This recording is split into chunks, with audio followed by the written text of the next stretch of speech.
original Lilo and Stitch is an extremely unusual film. It's a very, very personal film.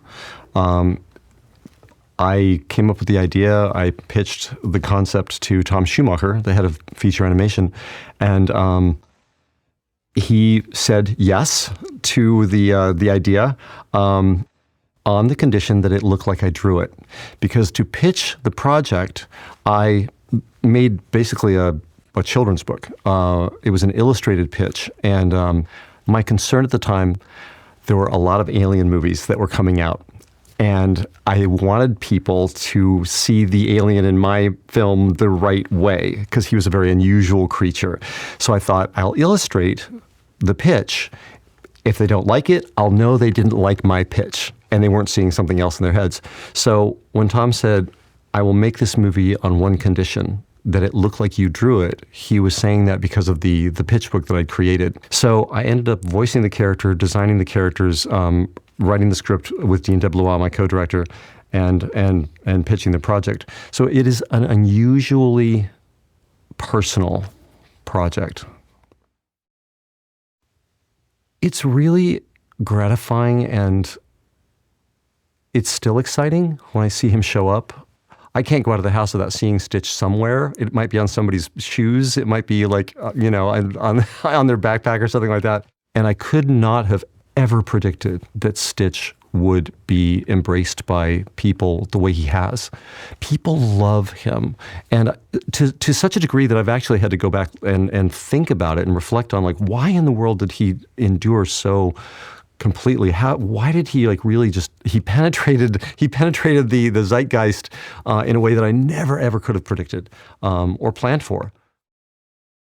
I was really appreciative that Dean reached out to me. I got a random, I think it was maybe an email that was an introduction from Dean. It's, I'm Dean and I'm working on this film that you are very familiar with. And he's like, can I give you a phone call and chat with you about it? And that was my first contact. And we talked on the phone for, I think it was, intended to be like maybe a 5-minute phone call. And it turned into about a 2-hour phone call. And just really, I really enjoyed talking to Dean. I think we have, similar, vibes with things. And not everybody's that easy to talk to all the time, but I really had a great time talking to Dean. And I think we actually ended the conversation because the battery on my phone died, or we might be still talking today. So that was really wonderful that he reached out to me and asked me if I was interested in reprising my voice role on the film. And I said, absolutely. Coming back in, I'm always nervous about the endurance of my voice during recording sessions. Typically after about 2 hours, his voice begins to just dip off a little bit. It's not the easiest thing to sustain. Our sessions on this film have been about 4 hours apiece. And one of the things I think I've developed more stamina because of my recording sessions. That was my main thing. Obviously, I like the characters, I like the setting. And so anytime I can be in the proximity of the property, it's just really fun. Could we redeem a villain? Do they always have to be done in at the end?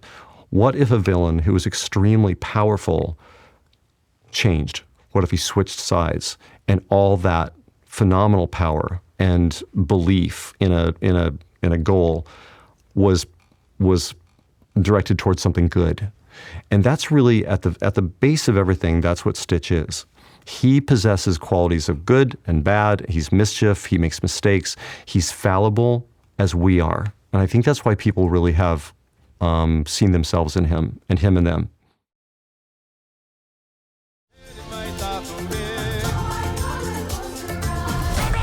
No, I'm gonna give you to the count of 3, Stitch.